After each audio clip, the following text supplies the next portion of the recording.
Guns are pretty cool, or I should say, video games' idea of guns are cool. Shooting a bullet out of midair? Awesome. Kneecapping 20 thugs in a row? Metal. It doesn't matter if you aren't the quickest on the draw, you can always start over, something that isn't possible in real life without some major life-saving surgery. But that's what makes video games so appealing. You can become a Wild West outlaw without killing anyone in real life first, a highly skilled assassin without the tedious years of training, and a survivor of the zombie apocalypse without being left to fend for yourself in the ruins of your old civilization. Your mum will be calling you downstairs for your tea any minute now, and you can leave whenever you want. Because of this, it isn't a surprise that light gun games are almost as old as gaming itself, so suffice to say there have been many harebrained, subversive, and just plain bad ideas when companies have tried to create the next big hit. And what do you know? We've gathered 10 of some of the weirdest shooty bang bang games from across the history of the medium to look at today and go, huh? I'm Ben from TripleJump, and here are 10 of the weirdest gun games. Number 10. Mad Dog McCree. The Mad Dog McCree series is part of the not quite extinct genre of full-motion video games, with live-action actors taking over not just interspersed cutscenes, but also the levels of the game itself, with inputs from the player influencing which direction the story takes. There was a big rise in these in the late 80s and 90s thanks to improving technology, resulting in titles such as Phantasmagoria, Night Trap, and 1996's Goosebumps Escape from Horrorland, with Jeff Goldblum as a fittingly unenthusiastic Count Dracula. Originally a 1990 arcade cabinet light gun shooter by American Laser Games, Mad Dog McCree's gameplay is reliant on your ability to quick draw. Entirely live action and employing all the local community theater actors they could find in New Mexico, which sounds like a joke but it's not, the game teams you up with the sheriff of a Wild West town under siege from the eponymous Mad Dog and his gang of outlaws. With 6 bullets and 3 lives the only barrier between you and a literal visit to the mortician, the enemies are randomized to stop you from memorizing any patterns, and you must instead rely on your quick reaction times. Full of glorious overacting, the game garnered 2 sequels, and I bet the local actors were happy for the chance to chuck themselves downstairs and off balconies yet again. Number 9.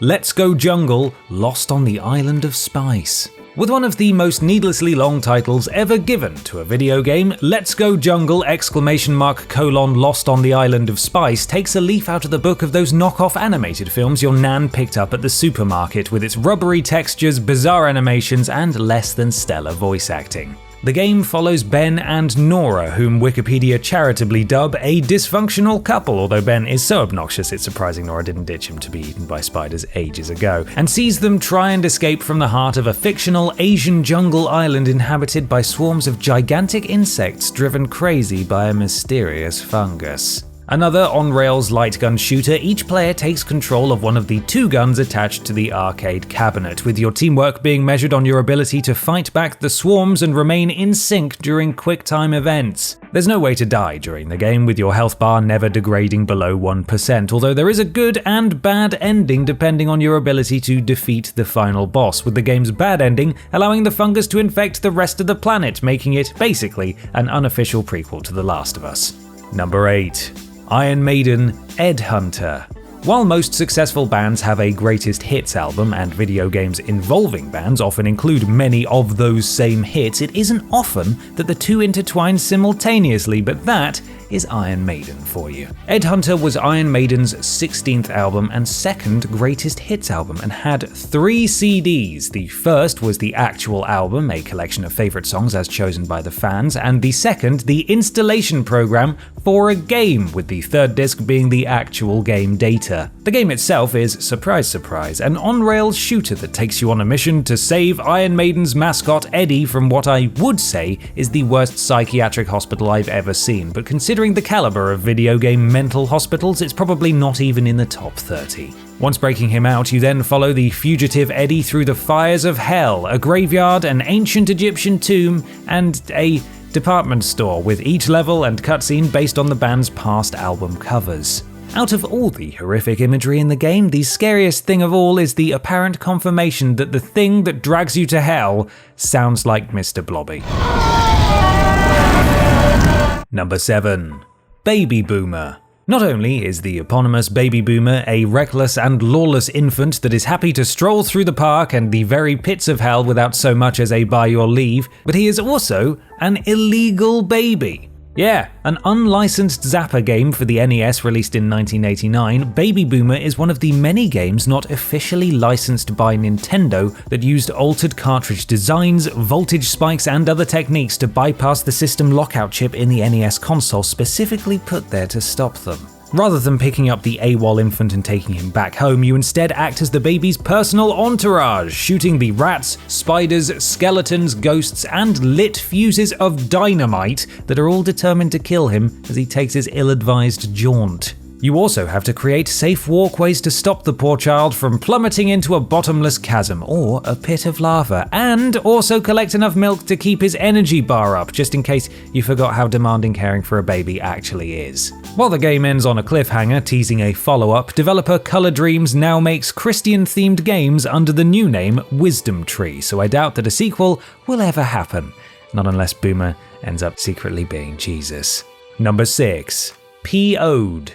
Originally released for the short-lived 3DO games consoles in 1995 before being re-released in 1996 for the PlayStation, P.O.'d's main character is Ox, a cook aboard the USS Pompous who is peed off with these Hell Dimension aliens coming over here and blowing up our space stations. If the title didn't already tell you, the game was what could be favourably called edgy, based heavily on Doom with a Wolfenstein-style difficulty selection, mildly crude language in the opening scroll, and enough blood and guts to feel scandalous without causing parents to run to their local MPs.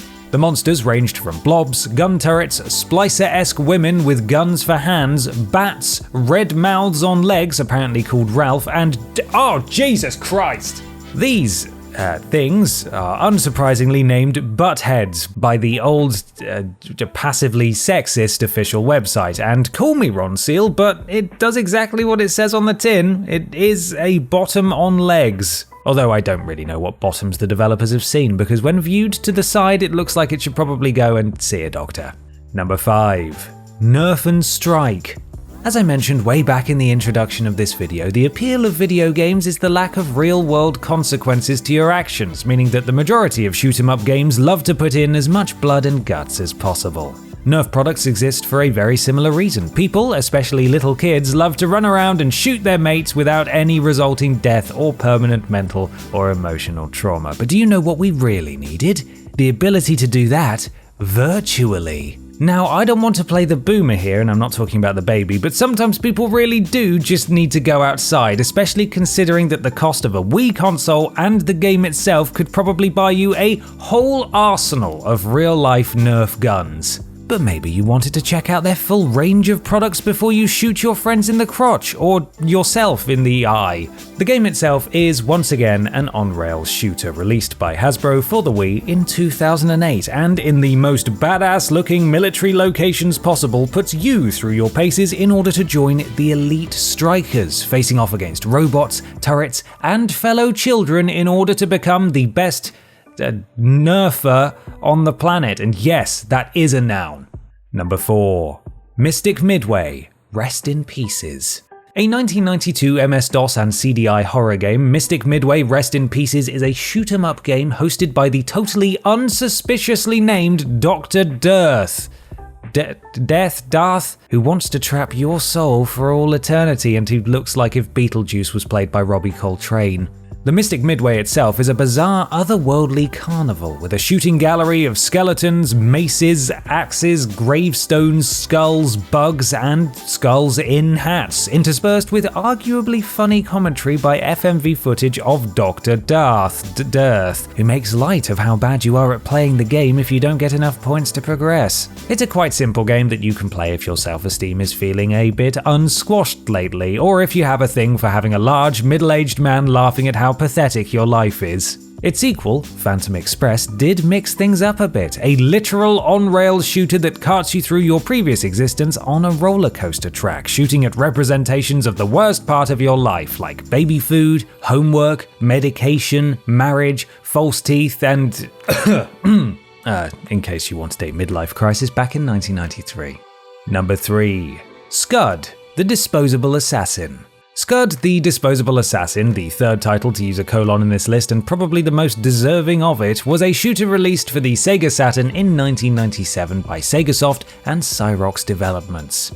Based on a comic book series by frequent Dan Harmon collaborator and Rick and Morty director Rob Schrab, the story follows an assassination robot who is designed to self-destruct upon completing its mission.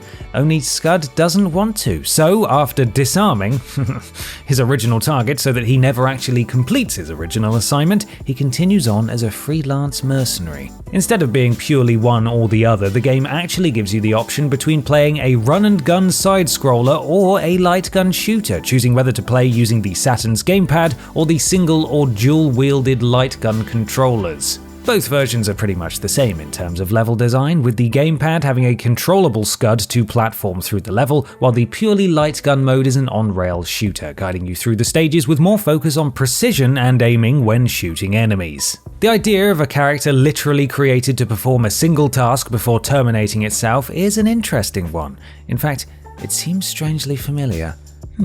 Number 2. Chex Quest. We've often joked that the games we talk about on Worst Games Ever are usually the kind that you get free in cereal boxes, and, well, that has suddenly become very true. Chex Quest, developed in 1996 by Digital Cafe and recently re-released on Steam, was the first ever game to be released as part of a cereal box promotion. Chex, by the way, is basically Shreddies for any UK viewers. The game's protagonist is a man who looks like he's had a horrible run-in with a Chex cereal piece and the teleporter from The Fly, and is tasked with saving a cereal-based colony from an invading force of aliens. While it was essentially a Doom clone, literally created in a modified Doom engine, the game is non-violent, much to the disappointment of every child who ever played it. The enemy Flemoids aren't even necessarily violent, they're just hanging out around the space station admiring the scenery, and you can't even die, in case you were wondering whether little Timmy will have to learn about the concept of death over his bowl of milky wheat squares. In fact, the gun you're armed with is actually a teleporter that sends the slime aliens back to their home dimension in a decidedly unbloody way. God, Gordon Freeman could have probably done with one of those back at Black Mesa. Number 1. Super 3D Noah's Ark. No insult intended to anyone of the faith, but Christian media isn't really renowned for its quality. From the Zoo Race, Bible Man, and the Glob Glog Gab Galab, there have been many misguided attempts to introduce children to the teachings of the Bible by well-meaning Jesus fans. Oh, look who's back! The creators of Baby Boomer, renamed to Wisdom Tree, has made yet another decidedly unchristian, illegal video game.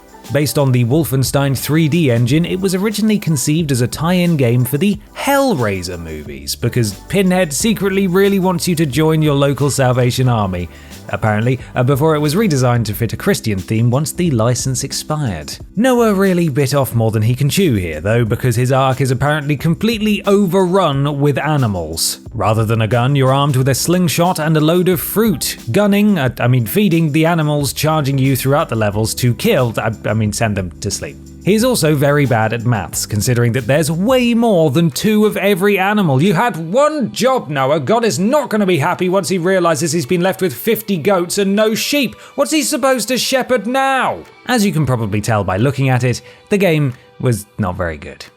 And that's our list. What other bizarre gun games do you remember playing? Tell us about them in the comments below. You can follow myself and TripleJump on Twitter here, and while you're at it, why not support the things you enjoy by having a look at our Patreon.